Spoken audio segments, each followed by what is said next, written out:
simply an artist. My job is to make drawings, not to make sense.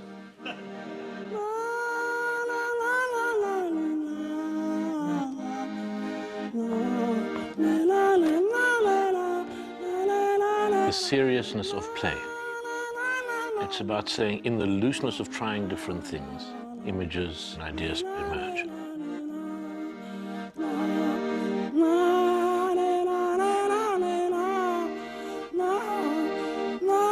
So it's about not knowing what something means in advance.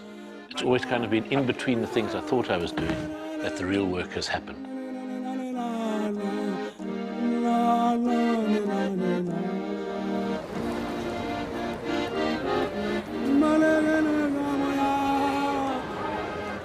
I think there has to be a fundamental insistence on having to leave a kind of snail trail behind of who one is and what one's been.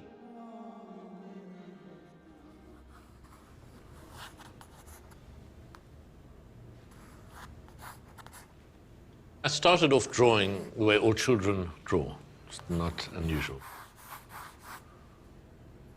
All my years in university, and I was kind of drawing while waiting to see what I would become. And then went from drawing into theatre school, because I was acting at the same time, and when that was a disaster, I started working in the film industry and worked in the television industry, ostensibly as production designer, but essentially that meant carrier of my friends' furniture to put on the sets. And when I was lying awake at 4 in the morning in a panic about, did I have the right period matchbox for the shoot in the next day, I knew, no, this isn't what I should be spending my life doing. And at a certain point, a friend of mine, to whom I'd always complained, saying, what job should I get, what should I really do, explained to me in no uncertain terms, he said, you're now 25, 28, you've never had a job, you are unemployable. Stop talking about someone giving you a job. No one will give you a job. Do what you're doing and make a success of it or a failure of it, but stop imagining that there's going to be a different trajectory for you. Sorry. Oh, okay, all right, that's what I'll do. Okay, I'll make drawings, fine. Let's give it a go. You can switch the camera. No. Okay, wait and drop. Switch, okay, hard now. That's it, keep going. Okay, and now stop. Just going to check that it worked. I ended up as an artist. It wasn't a decision I made, it wasn't a choice. It was what I was sort of reduced to. There was part of me that only knew I existed if I made some kind of external representation of it on a sheet of paper.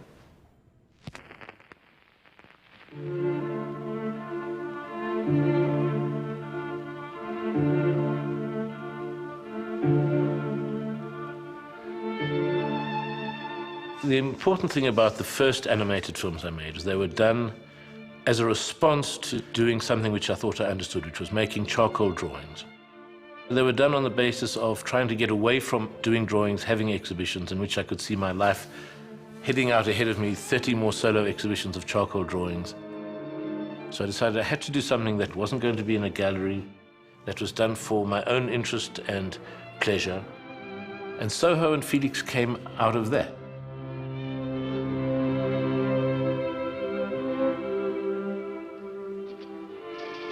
The two names came out of a dream. I don't have to question who these names are, what they mean.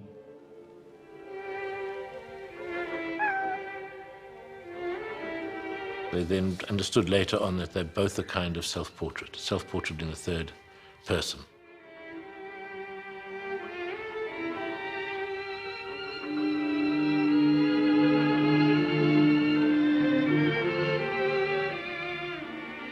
The films opened an enormous door because they gave me a sense that it was possible to work without a program in advance.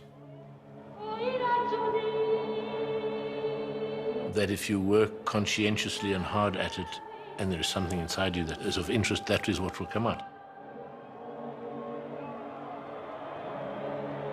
I think a lot of the work that I've done since then, even if it's not using that technique, has certainly used that strategy.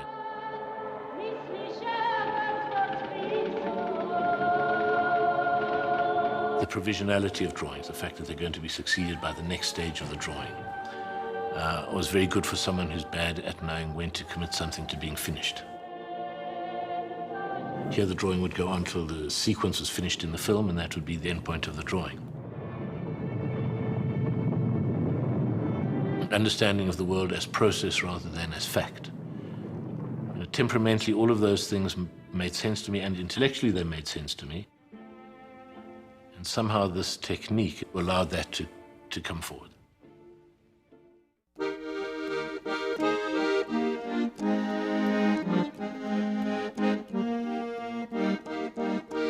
A short history of Jews in South Africa in my family.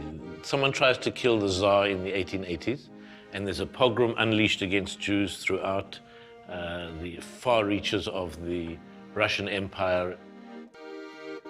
And there's a huge exodus of Jews from Lithuania and Latvia, Poland. Most South African Jews, including my family, come from Lithuania.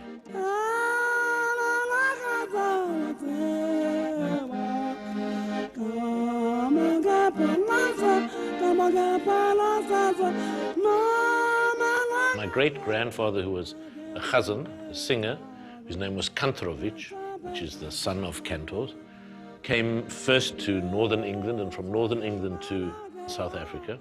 And there in 1908, he changed the name to this completely fictitious, anglicized name, Kentridge.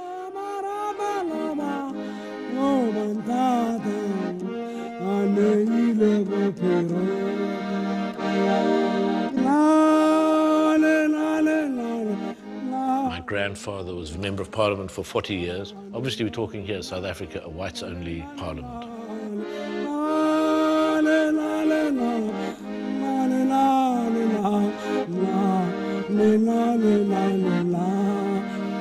My father was involved with a number of very prominent cases which had political aspects to them, whether it was the inquest into the Sharpeville massacre or the death of Steve Biko or one of the trials of Nelson Mandela.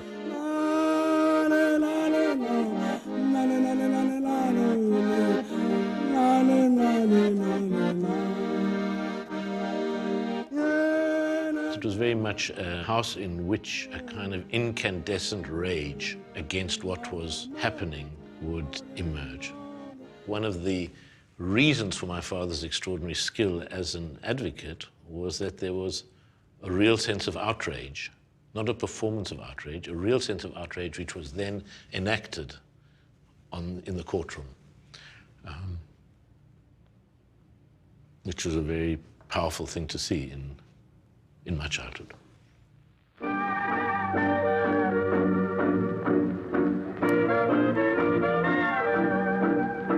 Johannesburg exists because gold is under the ground, invisible. It's also a city of a dichotomy between very leafy suburbs, which are man-made, to a very bleak landscape around, a complete fiction.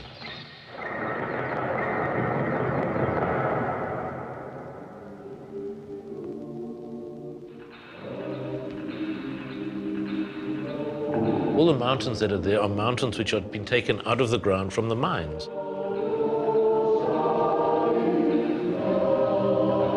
The history of the city is, of course, the history of two cities. A white city and black people living either invisibly in the city or in areas around the city. You didn't expect to see black people at the swimming pool or in the bus except at the back. How could people manage to survive in those physical conditions, but how could they survive psychically the degradation and the abuse to which they were subjected daily in a completely casual, unconsidered way by white people in South Africa?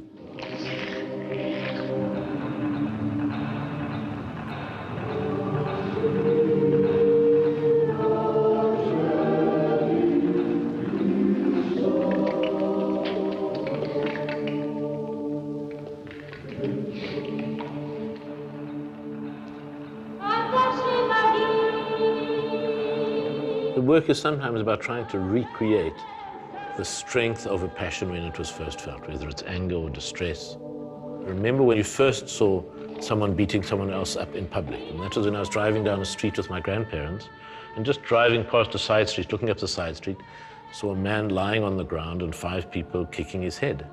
And then we were past and onto the next road, and it was kind of such a completely fundamental shock that adults could do this to each other.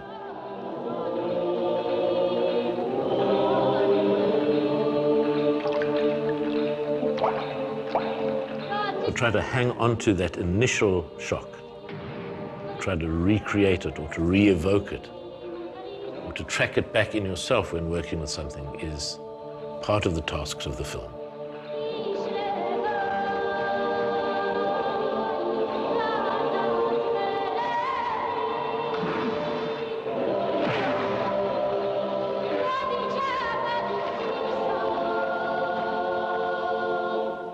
The amnesia which people have about what South Africa was and where we've come from, on the one hand, it's a kind of a willful amnesia, but on the other hand, it does correspond to such a quick naturalization of the circumstances that we live in.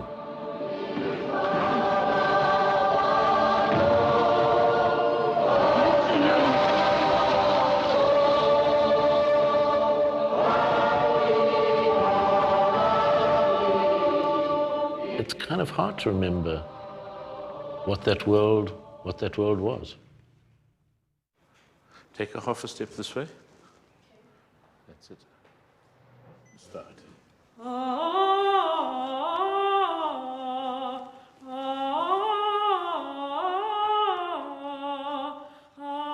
We are making this for an opera house in Venice.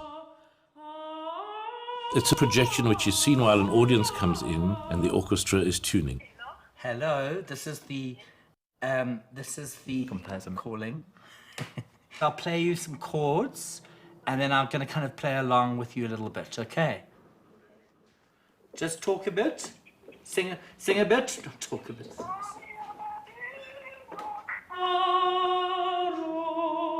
Good, hang on, I'm just trying to line this up. That's all right. Okay, all right, here we go. All right.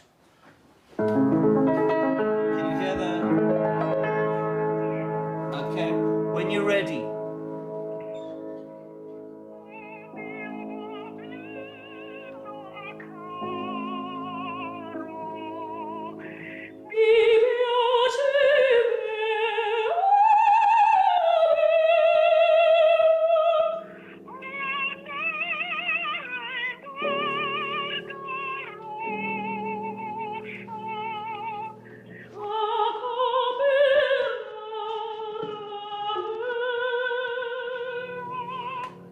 Kimmy, stop, okay. Okay, let's just do that phrase, Can you just say something to you and Philip? Okay. Okay, to both of you. Phil, one of the things that would be good is to not so much repeat a whole phrase, but to jump, to break in the middle of a phrase and repeat. So like where you've got babo pietà, but to babo pier, try this. When you complete it at the ta, it feels too elegant as a completed gesture. Initially, I think he'd done the recording on the cell phone as a guide track. And then we heard the recording on the cell phone, said, let's keep it and work with that strange Caruso-esque old quality of the voice. Which is why today we're working with images of Kimmy on the cell phone. It was just one of those moments which happen when I work with William where we both went off and played. One of the things about working with William that I enjoy so much is the ability to play and experiment.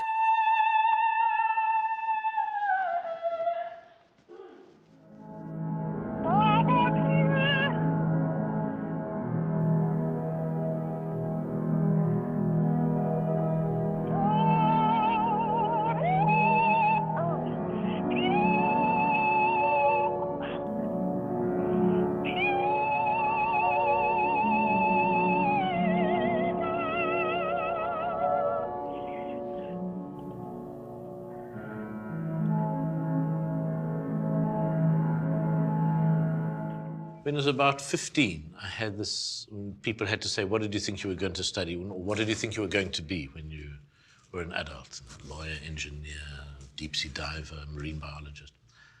I think I actually made the foolishness of writing down once in some survey class that I wanted to be a conductor. And somebody said, oh, that's okay. You know you have to be able to read music to be a conductor. And I said, oh, you actually have to read... Oh, no, then okay, we'll change that one. When I started working with film, music became the natural adjunct. Then in the theatre work, it started with music as an element of the theatre. From that came the desire, well, what about doing live music with the theatre? Live music added to the theatre turned into first a chamber opera, the Monteverdi Ulysses. Ti lascia in testimon di ciò chi donna. Dopo il dono del cuore non ha dono maggiore.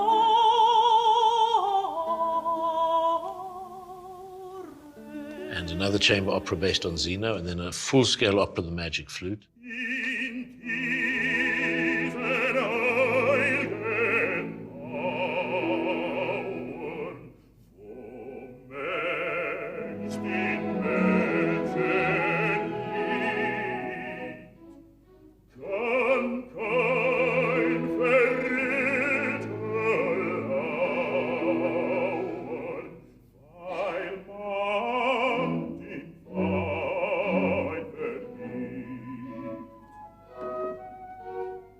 While working on Magic Flute, I became very much aware of themes that were implicit in the opera, but were very difficult to make explicit in the production without destroying the opera.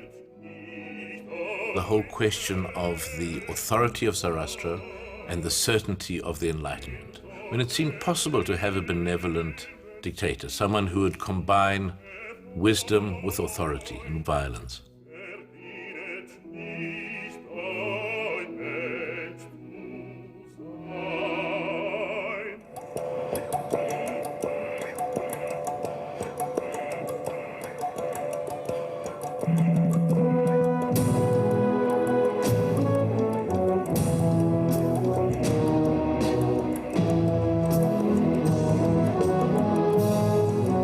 Black Box takes the same form as the model of the Magic Flute, made with mechanical performers, and the historical look it takes is not in 1791 when Mozart wrote the opera, but the German expedition to Africa in 1904 and the genocide of the Hereros.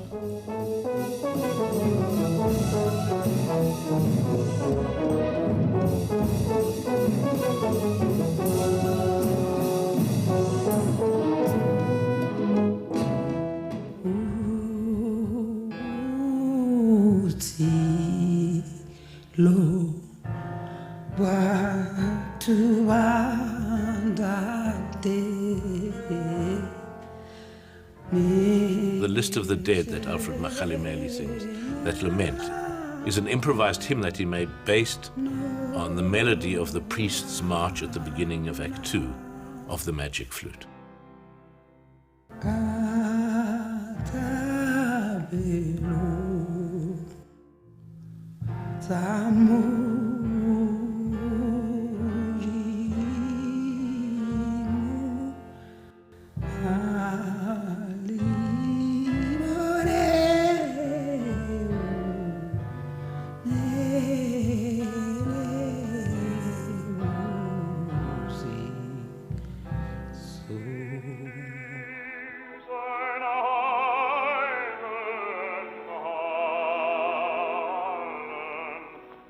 The recording we use in Black Box, it was made in Berlin in 1937.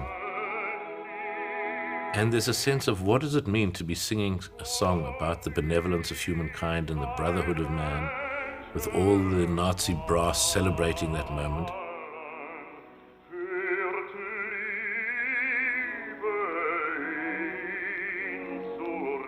If I didn't find the music beautiful and seductive, then one could just ignore it.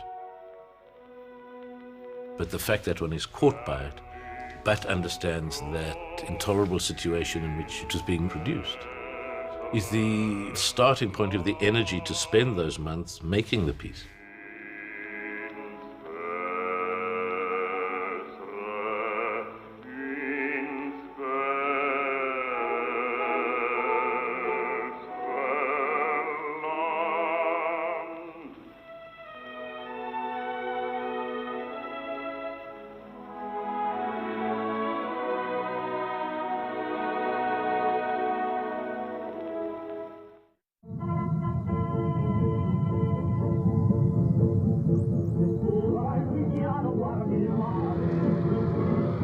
In the anamorphic film, What Will Come Has Already Come, which is about the Italian-Ethiopian War of the 1930s, works on the principle that what is distorted in the projection gets corrected in the viewer's seeing of it in a mirror. So the distortion is the correction, and the original is the distorted. One of the things of doing the film or doing the drawings was learning the grammar of the transformations that happen when you go from a flat surface to the curved mirror. To draw a straight line is relatively complicated because every straight line is in fact a curve, whereas every straight line that you draw becomes a parabola. So looped telephone wires are very easy. You simply draw a series of straight lines on the drawing and the lines will loop themselves around the surface of the cylinder. Whereas if you want a straight line, you've got to calculate a not obvious curve on the sheet of paper.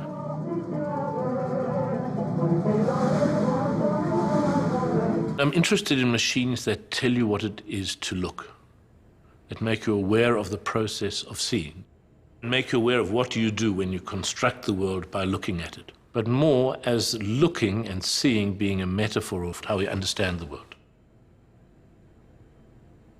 When you look through a stereoscopic viewer, you're aware that you have two completely flat images, and that all that is happening is that your brain is constructing an illusion of three-dimensional depth, which is very clear when you look at the stereoscopic view because you know you're seeing two flat images. What's much less obvious is that that's what we're doing all the time in the world. Our retinas are each receiving flat images, and our brain combines the two images from our retinas into this illusion of coherent depth. And because we do it so well, we believe we're simply seeing depth. So that, again, it's both interesting about the phenomenon and the wow factor of stereoscopes always. But it's more about the agency we have, whether we like it or not, to make sense of the world.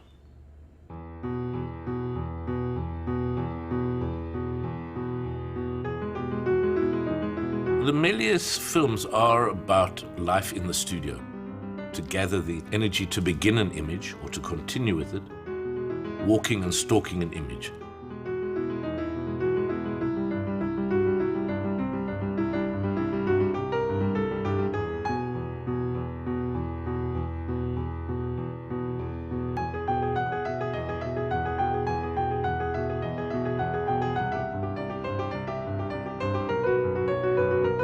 It's also about being in the studio and which ideas are endlessly bouncing inside, trying to get out.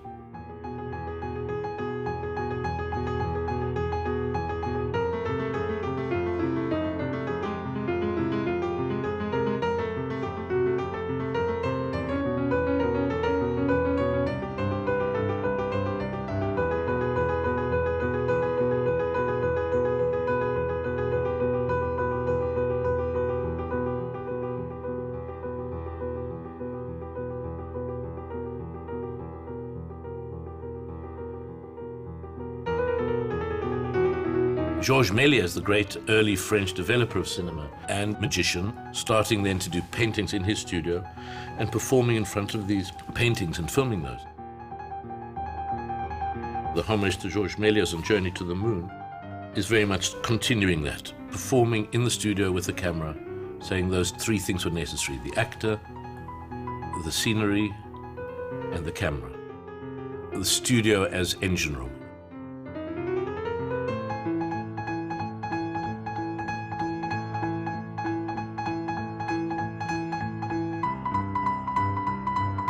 You see how a magic trick is done, but if it's done well, it remains magic.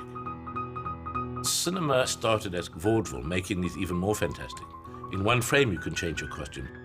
You can dissolve two pieces of film together and turn a cat into a telephone in a way that no magician could. So it became a high point of exercises of transformation, and transformation always has to do with understanding the world as process.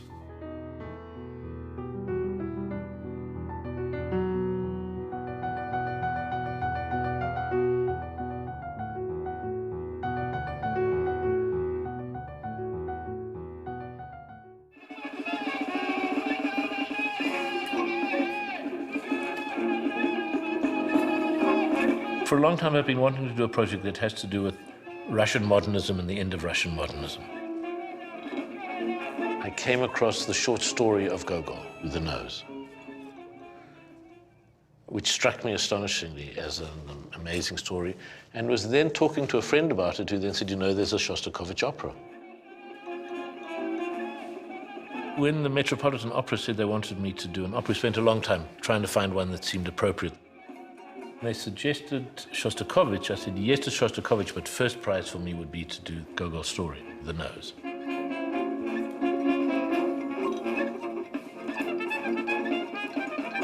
I've always wanted to do a project in which the political history, the formal elements of modernism and constructivism, and the poetry and the writing, all those different things could be looked at.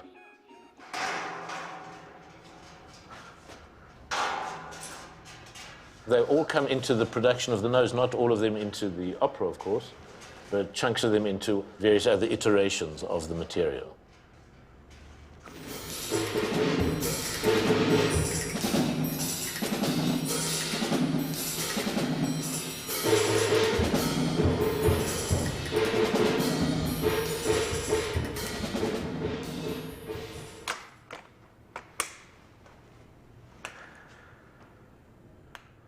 Just want to use this for the soundtrack.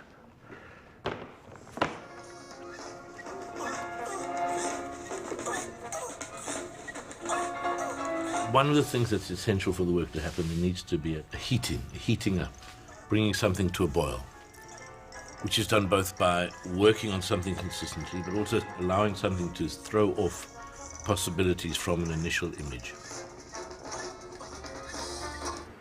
The horse is going to come in and stand like a circus horse, and then he's going to rear up, at which point I disappear and the front step ladder disappears, and it's just my legs with an animated horse on top.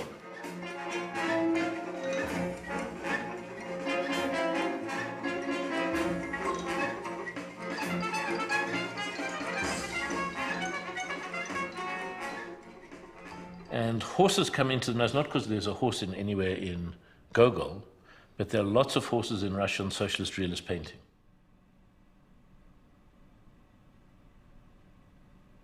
I mean, horses are both the noble animals on equestrian statues, but they're also turned into soap and glue. So the horse as victim is also there as the horse as hero. So it kind of plays on both of those. Now here I have to watch.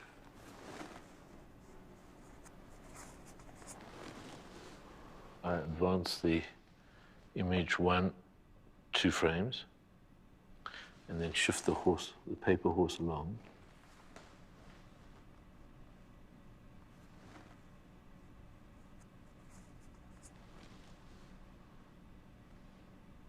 When I shoot it with the camera, to reshoot what's being projected, with the addition of the extra elements, I'm also shooting 2 frames.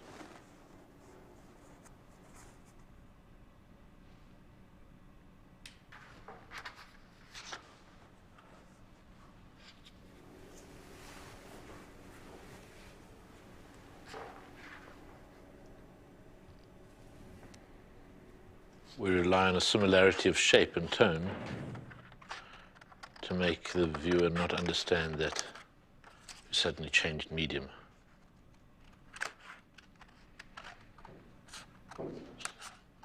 Hi. Hi, boy. Okay. Thank you. We'll just get this guy up and then we'll stop.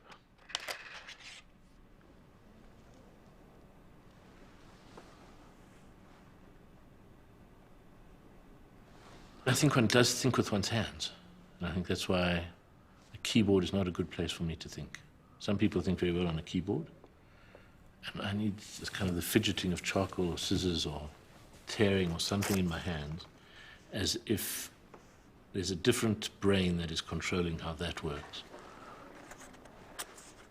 There's an uncertainty of what you're doing, an imprecision, so that what you do when you look at it is not know something in advance which you're carrying out, but rather rely on recognizing something as it appears. So it's not that I'm better at recognizing 8 pieces of paper as a horse than anyone else. What I do is allow myself the luxury of saying, this is going to be the way I'm going to spend months and years of my life, is arranging stupid pieces of paper and they're saying, a horse, every day as if it's something fresh. Okay, here we take a pause for lunch. Come on, Tamino. Yeah, come on. There are different ways that the families come into the work. Sometimes Anne is literally in the films.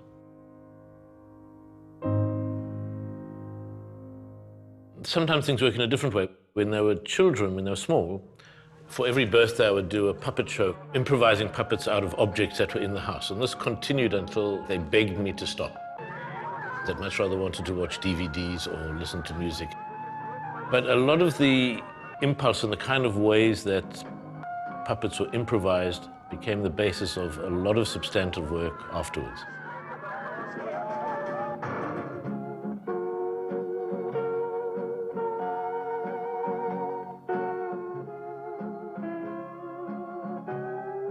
The principle of the puppet shows for the children's birthday parties was that the puppets could only be made on the morning of the birthday. Partly so that I had an excuse. While cakes were being baked, I could be busy making the puppet show. And they're very simple. I mean, they're a doll's dress stuck on top of a corkscrew with a bread roll squashed onto the top. And then the corkscrew arms can lift, and the dress can swirl, and the bread can be eaten by a glove puppet that's a giant. When I came to make the sculptures later, they were constructed the same way, out of found objects, whatever things were immediately at hand. And often when you work without that pressure of expectation or of end result, things happen in a light way that are actually much better than things that are heavily considered and worked over and traumatized over for a long time.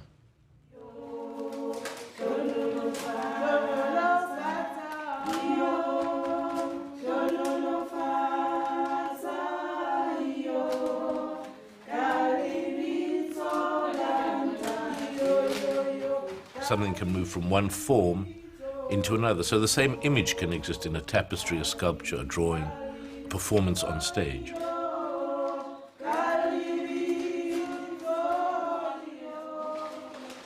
I like the fact that a tapestry is like a frozen projection, a portable mural that you can roll up and carry to your next palace.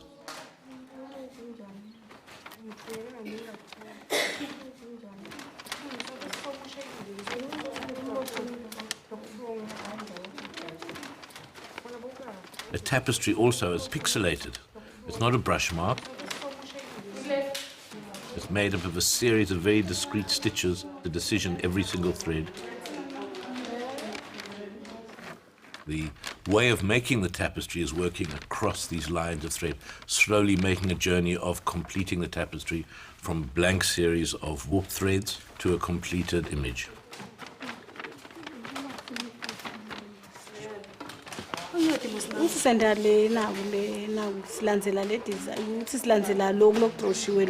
This is William Kentridge's tapestry, and from the beginning it's a map from here, and then up here it's still a map, but the only thing that we can see is people walking.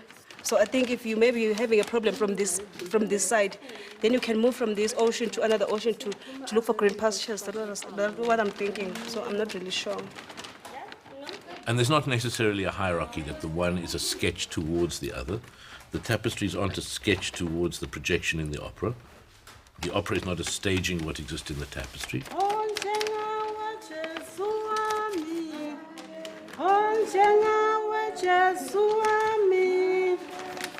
At first, this was just a byproduct of the work, or this was a mistake, I should be doing one or the other.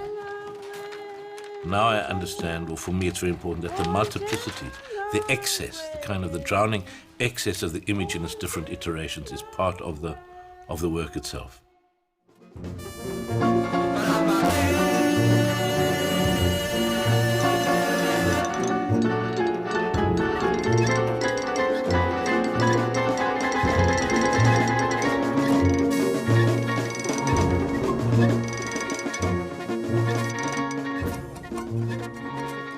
video installation, I Am Not Me, The Horse Is Not Mine, is a series of 8 projections in one space running at the same time, which have to do with the chaos of 8 films happening at once.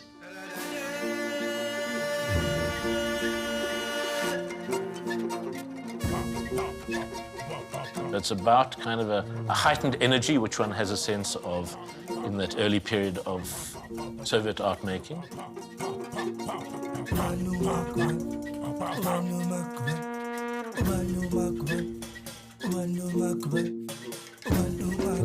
But which also includes the society tearing itself apart, the Communist Party ripping itself up during the purges and the Great Terror of 1937 and 38.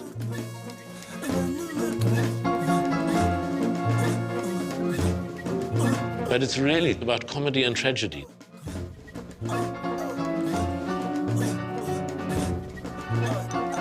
The history of the 20th century is that many people's downfall does not have to do with their own weaknesses, but through being completely smashed by huge forces around them.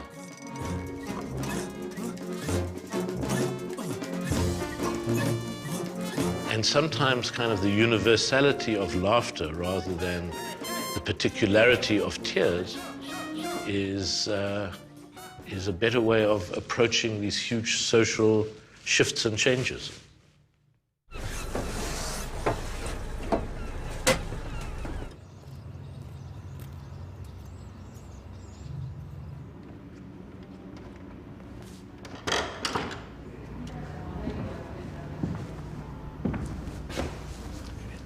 I think you should be on the screen for that. I think Won't you go to the part where he's throwing the paper and just have a look if I pick it up on this halfway line? We'll do it twice, so we let it run here.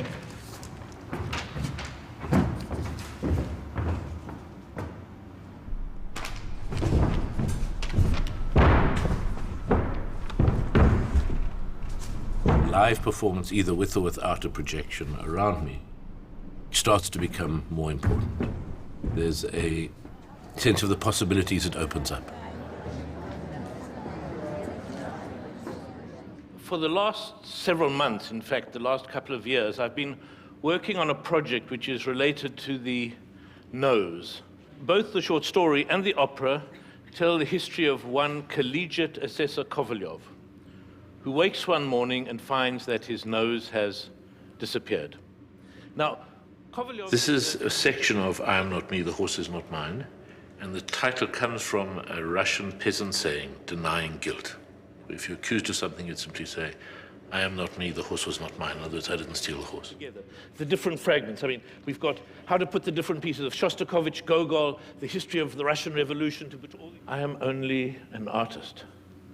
My job is to make drawings, not to make sense. So it's material that's been excavated while working on the opera that then has its own place. Who wrote these notes?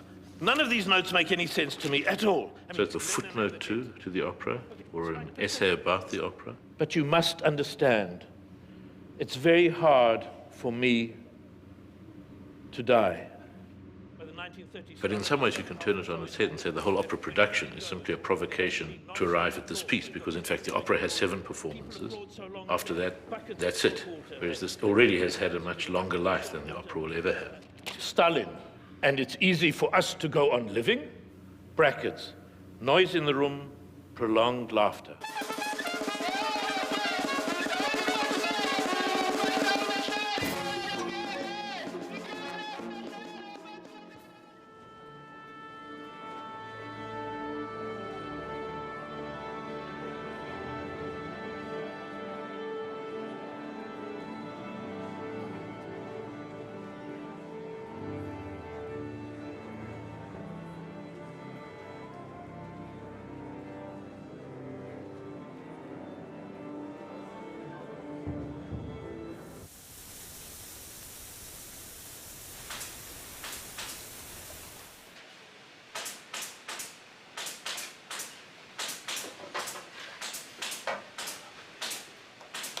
In The Nose, you're very aware of it being about a hierarchy in Russian society, a hierarchy of bureaucrats, but also a hierarchy of the world. The Tsar, the patriarchs, the aristocracy, peasants, Jews and Muslims, animals, plants, and stones. And there's a kind of absurdity in that. That rings a bell with anyone from South Africa, where we had a kind of crazy hierarchy also, our own great chain of beings until apartheid ended, with whites, and then below whites, Asians, then there would have been Indians, then mixed race people who were classified as coloreds, and below that, Africans. This extraordinary nonsense hierarchy made one understand the absurd not as a peripheral mistake at the edge of a society, but its central point of construction. So that the absurd always for me is a species of realism rather than a species of joke or fun. And that's why one can take the joke of the nose very seriously. Okay, can you carry it that you're slightly further back in it? The legs are closer to the back of it. Yep, that's it. That's better. And stop, and look, swing around. Further, and hold it there. It's a stretch and slide, and then a quick foot across. And keep looking the other way, so you're looking over your shoulder, so to speak. No, other way, there.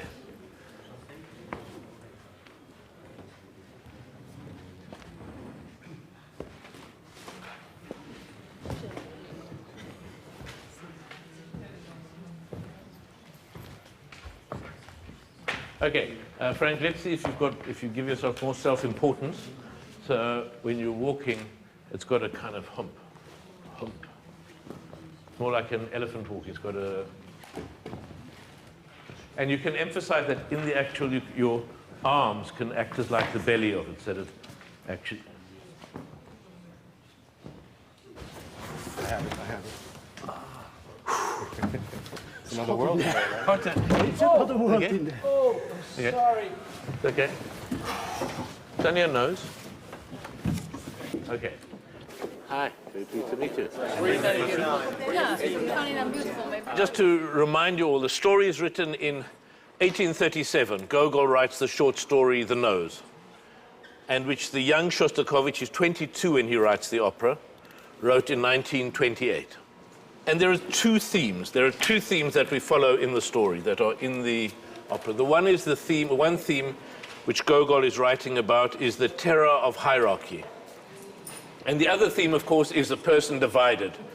In terms of the actual staging, what I'm interested in is telling as clearly as possible the story of the man who's separated from his nose and who looks for his nose. So you only have a handkerchief. You don't need an actual nose. If you think the way a chicken moves, sudden sort of stillnesses. Is anyone looking at me, or am I unobserved? Oh my God, my nose. So those kind of quite to let that start coming. Yeah.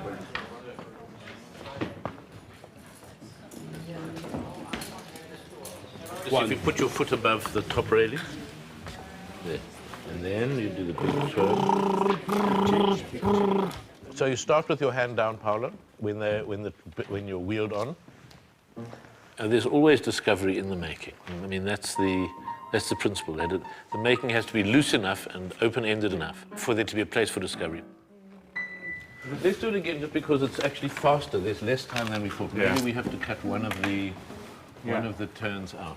It timed out well if he'd done the first burr burr with the butt up, and then drop the hand on the second burr burr.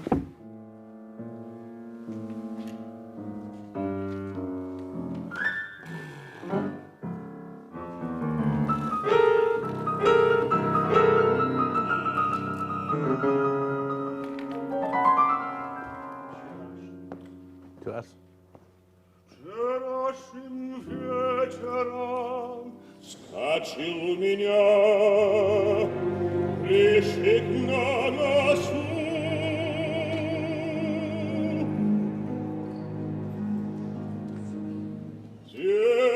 Зеркало мне.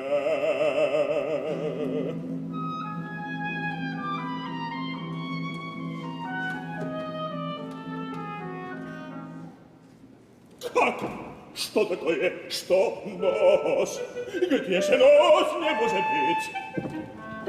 Води мне полотенце.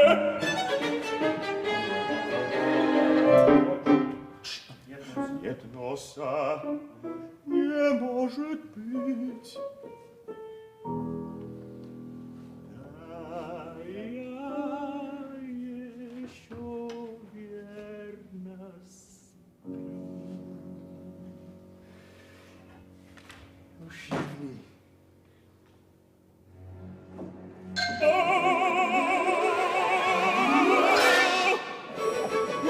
The short story and the opera are similar in that they have within them a wildness, an openness, a sense of play, a sense of collage, of constructing the world as they go through it.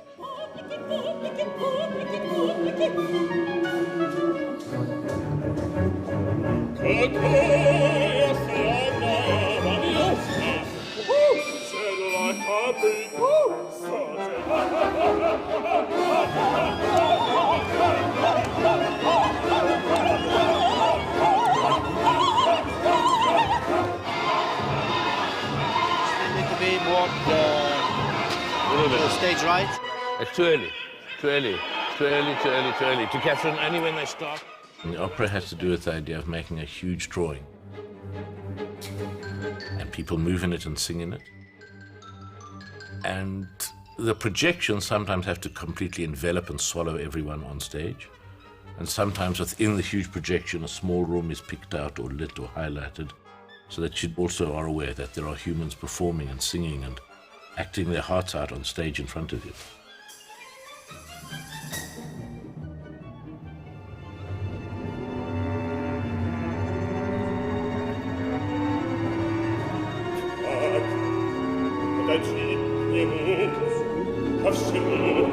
In the opera, you have Kovalyov and you have his nose. And in the cathedral, when you see them, you're very aware that that's Kovalyov and himself.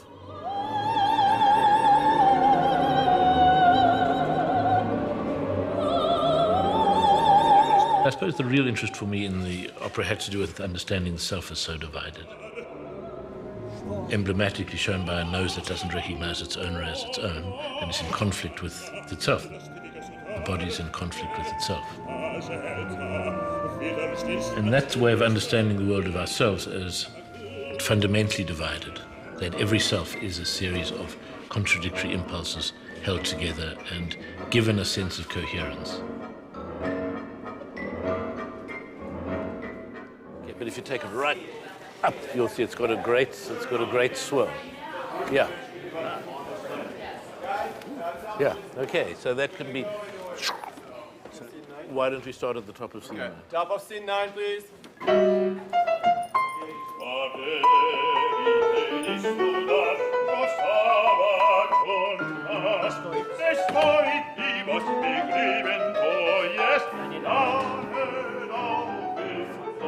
That's fine. See, the scene starts like that.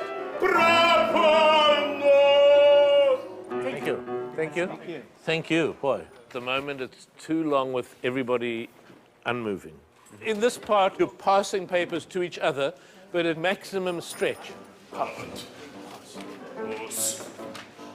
And the belief in the opera and in the preparedness to spend the number of months and years on it that I have has to do strongly with the belief that the absurd, with its rupture of rationality, of conventional ways of seeing the world, is in fact an accurate and a productive way of understanding the world.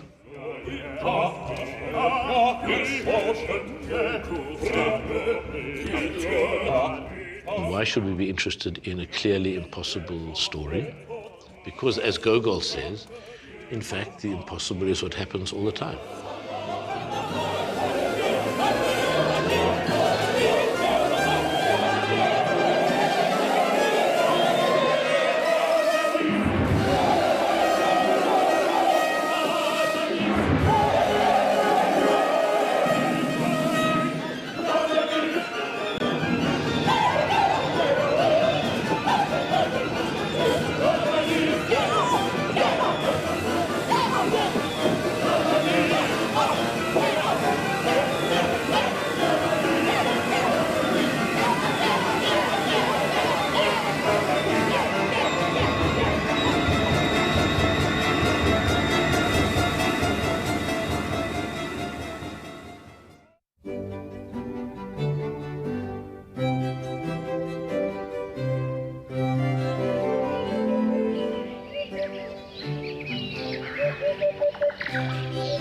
many years I thought, oh, I should have been a lawyer.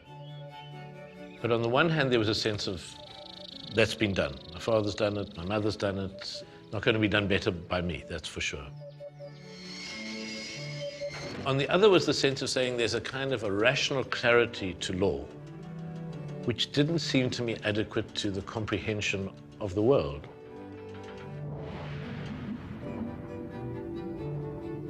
The artist understands that both the optimistic and the pessimistic future unroll together. Making art was a way of arriving at knowledge that was not subject to cross-examination. It was an important way of trying to arrive at an opinion, but not through the rationalist form of legal argument. And that's why in the work that I do, there's a lot of strategy for not the unconscious, but the non-planned to have a place and to lead to ideas.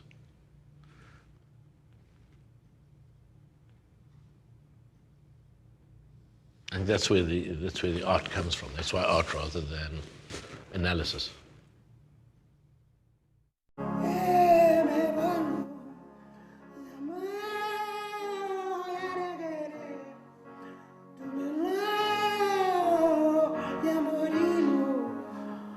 Did